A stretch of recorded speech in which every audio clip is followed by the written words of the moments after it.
min dzalik. Ya.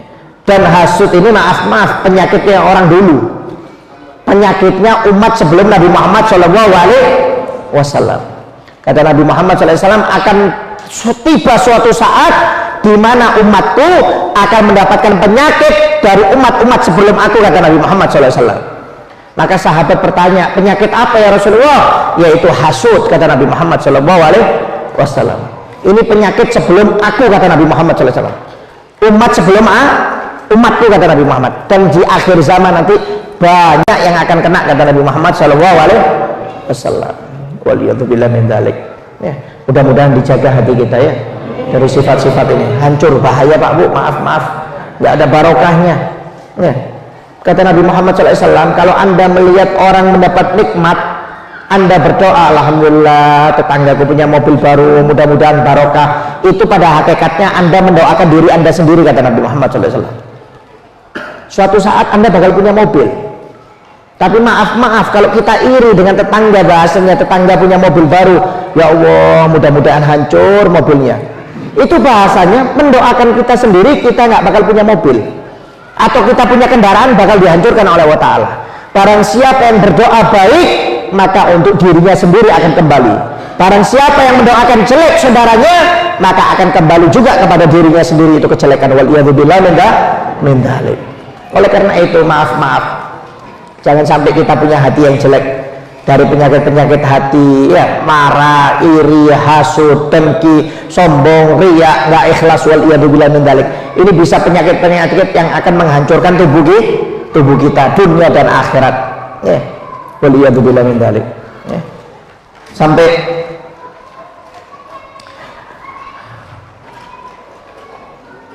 pernah dikisahkan, ya, diriwayatkan oleh Nabi Muhammad SAW,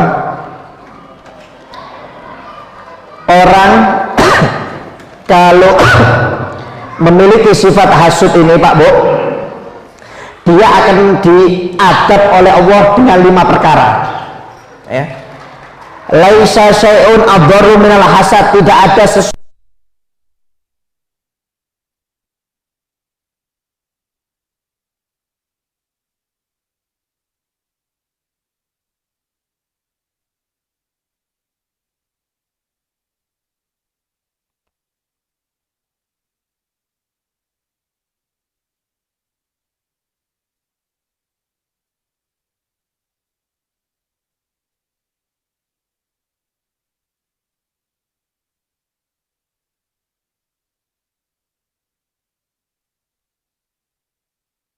pengetahuan, bahasanya Anda tahu sholat wajib, sholat itu pahalanya ini itu hidayah. Tapi taufik itu ngerjakannya itu namanya taufik. Jadi orang kalau dapat hidayah belum tentu dapat taufik. Makanya kalau minta hidayah serta taufik, dapat ilmu dan bisa melaksanakan ilmu tersebut. Taufik itu kekuatan untuk melakukan ibadah. Anda umpamanya tahu zakat wajib, Anda nak mengeluarkan zakat, berarti Anda dapat hidayah tapi belum mendapat taufik.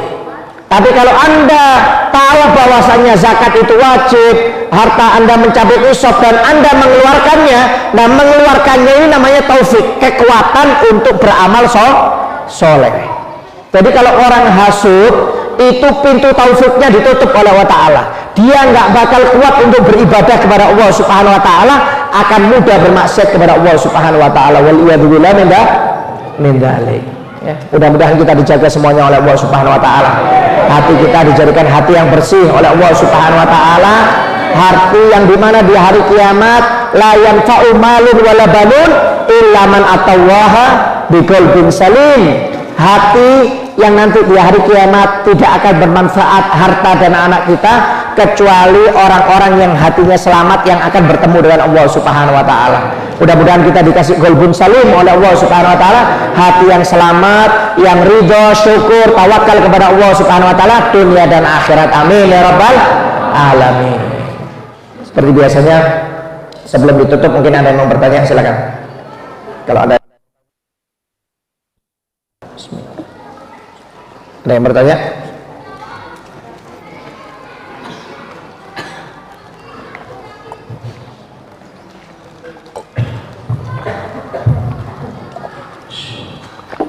Assalamualaikum warahmatullahi wabarakatuh. Waalaikumsalam warahmatullahi wabarakatuh. Nama saya Ya. apa yang sudah dijelaskan Bapak tadi, Ustaz tadi tentang penyakit hasut tadi. Ya. Ini berasal dari masalah menyangkut masalah diri dan hati. Ya. Nah ini tentunya ini berasal dari hati. Ya. Nah, bagaimana cara mengobati penyakit hati menyangkut masalah diri dan hati? Ya. Mungkin sudah yang tadi tanyakan berbagai hal. Kami ini wabillahi taufiq wal hidayah. Assalamualaikum warahmatullahi wabarakatuh. Waalaikumsalam warahmatullahi wabarakatuh. Ya, jadi memang mengobati penyakit hati ini Pak, bukan masalah dengki aja ya. Mengobati penyakit hati ini memang tidak mudah. Ya, tidak mudah. Intinya kalau kita ingin hati kita bersih, yang pertama kita tingkatkan kualitas ibadah kita kepada Allah Subhanahu Wa Taala. Itu pasti itu nomor satu. Jadi kalau ingin hati kita bersih, kualitas ibadah kita harus kita tingkatkan kepada Allah Subhanahu Wa Taala. Bagaimana caranya? Yang pertama diantaranya selalu berdoa kepada Allah Subhanahu Wa Taala supaya hati kita ini dijadikan hati yang bersih dari sifat penyakit hati. Ya, itu yang pertama. Jadi selalu berdoa kepada Allah Taala setiap 5 waktu. Ya, setiap 5 waktu berdoa kepada Allah, ya Allah jadikan hati saya ini hati yang bersih, yang jauh dari sifat hasud, iri, dengki, sombong, riya. Itu harus selalu berdoa kepada Allah Ta'ala dan minta supaya hati kita menjadi hati yang bercahaya, yaitu hati yang memiliki keikhlasan, sifat ridho, tawakal, sabar, syukur kepada Allah Ta'ala. Itu harus berdoa. Kalau kita nggak pernah berdoa kepada Allah Ta'ala, maaf susah merubahnya Pak. Doa kita itu semuanya pasti dikabulkan oleh Allah Ta'ala, tidak mungkin ditolak, cuma butuh proses.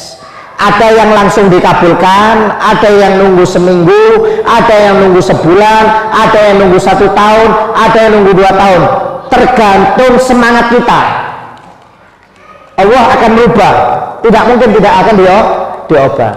Jadi yang pertama kalau ingin hati kita bersih, yang pertama tingkatkan kualitas iman kita, ibadah kita kepada Allah dengan apa? Memperbanyak doa kepada Allah Ta'ala supaya hati kita dijadikan hati yang bersih.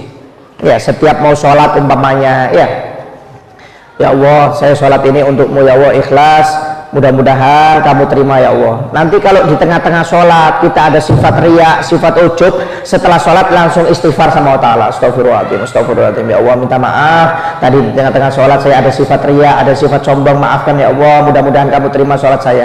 Seperti ini. Jadi sebelum ibadah dia sholat, setelah ibadah jika ada sesuatu mungkin dalam hati kita terlintas yang jelek, langsung istighfar kepada Allah Subhanahu Wa Ta'ala.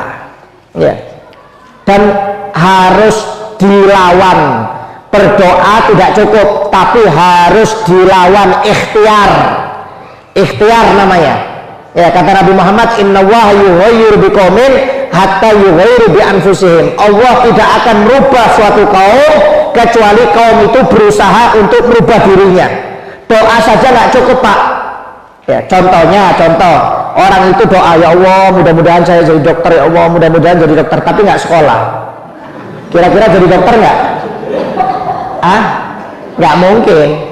Ya Allah mudah-mudahan saya punya mobil Ferrari, Lamborghini ya Allah, tapi kerjaannya tiap malam main catur, pagi domino, nggak kerja sama sekali sampai kiamat. Walaupun doa sampai bibirnya dower ke bawah 5 meter Pak, nggak bakal diterima ini oleh Allah Ta'ala. Yang pertama memang harus doa. Yang kedua harus ikhtiar, berusaha. Setiap terlintas dalam hati kita sesuatu yang jelek dalam hati kita, langsung istighfar sama Allah Ta'ala, langsung ingat sama Allah Ta'ala. Jadi umpamanya maaf kita lihat tetangga kita ya dapat nikmat mobil baru, harus berusaha, langsung doakan ya Allah mudah-mudahan mobilnya barokah, mudah-mudahan mobilnya barokah, langsung doakan Pak, berusaha. tiap lihat orang tetangga kita, saudara kita dapat nikmat, langsung doa, berusaha untuk berdoa dengan kebaikan. Berdoa dengan kebaikan. Orang yang selalu mendoakan saudaranya ini dengan kebaikan, maka insya Allah hatinya akan dijadikan baik oleh Allah Subhanahu wa Ta'ala. Jadi memang harus diubah ya. Kalau aslinya nggak senang, dilawan dengan didoakan kebaikan. Memang saya Ustadz nggak pernah doakan saudara saya, tetangga saya untuk kecelakaan, cuma saya nggak suka kalau dia punya mobil. Saya nggak pernah doakan mudah-mudahan mobilnya hancur, enggak, cuma saya nggak suka. Nah itu harus dilawan. Ketika nggak suka, Anda nggak suka, langsung doa, ya Allah mudah-mudahan tetangga itu mobilnya jadi barokah, yang mobilnya jelek lama mudah-mudahan ganti Fortuner Pajero ya Allah. Langsung didoakan, kalau perlu diganti yang baru mobilnya. Nah itu berusaha. Nah insya Allah orang yang berusaha untuk berbuat baik, memperbaiki hatinya ini, dia akan lebih cepat diterima doanya oleh Allah Subhanahu wa Ta'ala, karena dengan doa dibantu dengan ikhtiar ya. Seperti itu Pak caranya yang mudah. Jadi memang nggak bisa langsung ya berdoa kepada Allah setiap saatnya, dan harus dilawan. Pokoknya kalau hati kita terlintas jelek, ada sombong, ada riya, ada iri, hasud, langsung istighfar sama Allah Ta'ala. Kalau perlu jangan istighfar saja, langsung kita ganti orang yang kita benci itu, langsung kita doakan dengan kebaikan. Cepat atau lambat orang ini akan jadi orang baik hatinya, insya Allah. Seperti itu salah satu caranya. Mungkin ada lainnya? Ada lainnya?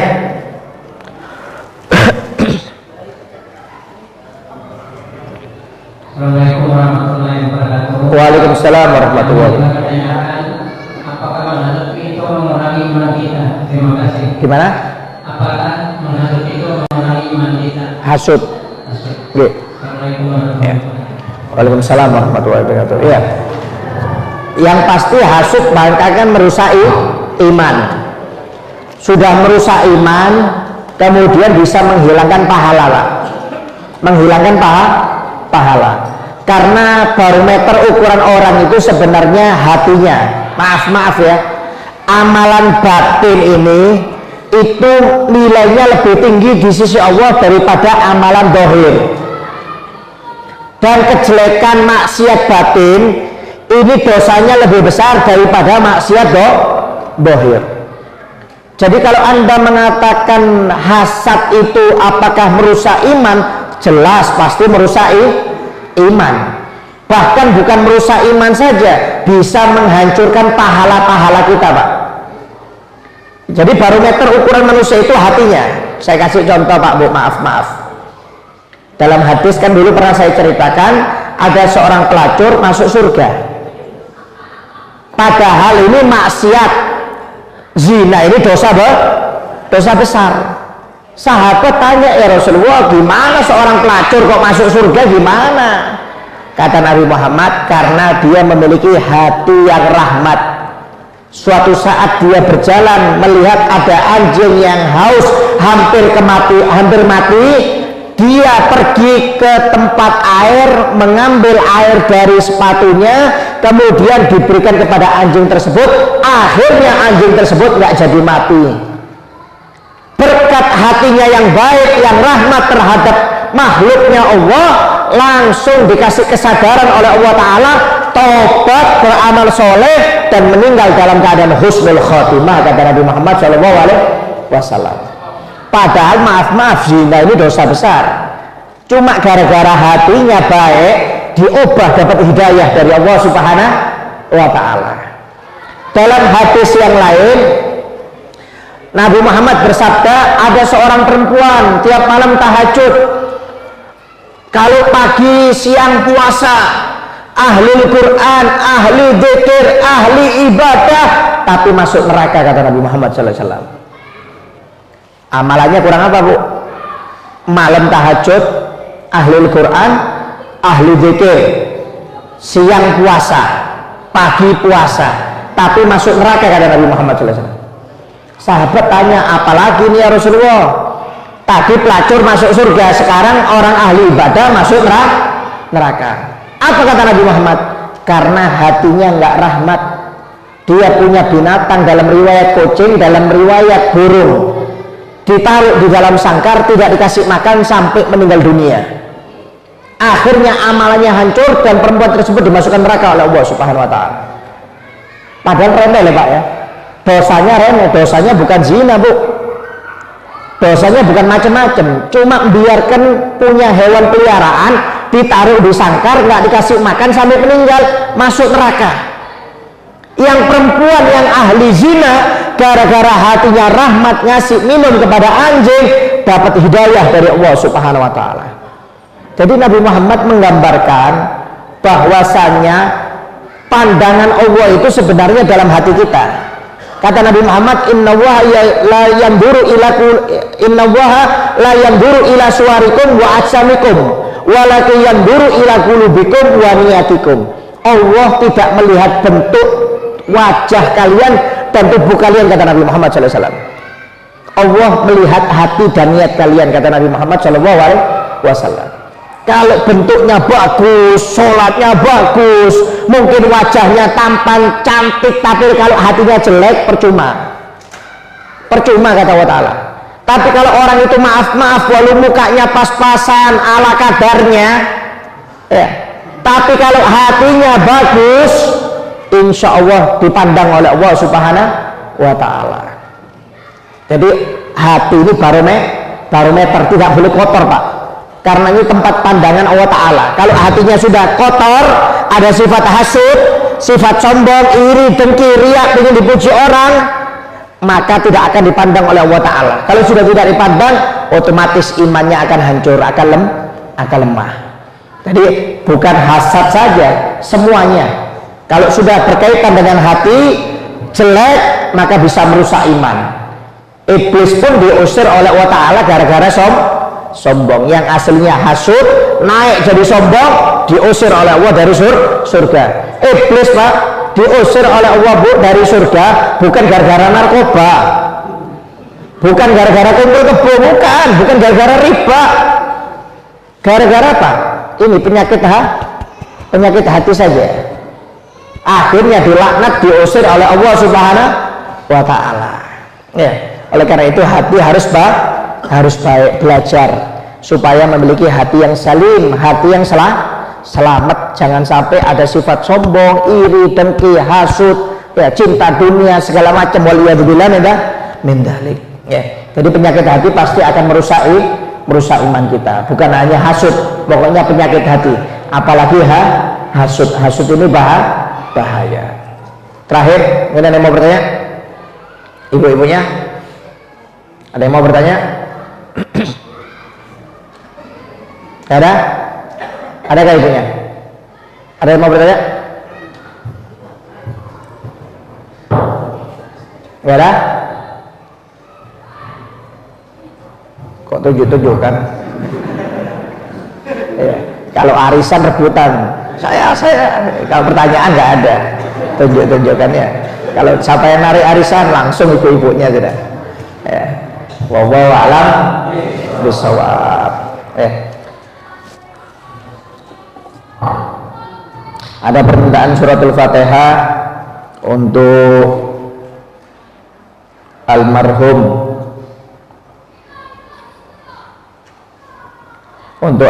Ahmad Rifai bin Syahruddin dan juga Baharudin bin Tulah yang meninggal kemarin. Mudah-mudahan almarhum diangkat semuanya derajatnya oleh Allah Subhanahu wa Ta'ala, diterima amal ibadahnya oleh Allah Subhanahu wa Ta'ala, dimaafkan segala kesalahannya, meninggal dalam keadaan husnul khotimah, dan mudah-mudahan kuburannya dijadikan kebun-kebunan surga oleh Allah Subhanahu wa Ta'ala. Bismillahirrahmanirrahim. Nabi wa alaihi nabi sirrul Fatihah. A'udzubillahi minasyaitonir rajim. Bismillahirrahmanirrahim. Shiratal ladzina an'amta 'alaihim ghairil maghdubi 'alaihim waladdallin. Amin. Dan juga permintaan suratul Fatihah untuk anak yang sedang sakit, yaitu anak Medina Khanzad binti Rahman yang sedang sakit, dan juga mungkin jika ada orang tua kita, saudara kita, suami istri kita, anak-anak kita, tetangga kita, kawan kita yang sedang sakit, mudah-mudahan juga diangkat penyakitnya oleh Allah Subhanahu wa Ta'ala, diberi kesembuhan, kesehatan dohir maupun batin. Allahumma isfian tasyafi wa afian termuafila sifan ila syifau syifa la yursa man malaman bisri nabi wa alaihi nabi sirrul fatihah. A'udzubillahi minasyaitonir rajim. Bismillahirrahmanirrahim. Suratul ladzina an'amta alaihim ghairil maghdubi alaihim waladdallin. Amin. Rabbana taqabbal minna innaka samiul alim wa tub alaina innaka tawwabur rahim. Wa sallallahu ala sayyidina Muhammadin wa ala alihi wasallam. Walhamdulillahi rabbil alamin.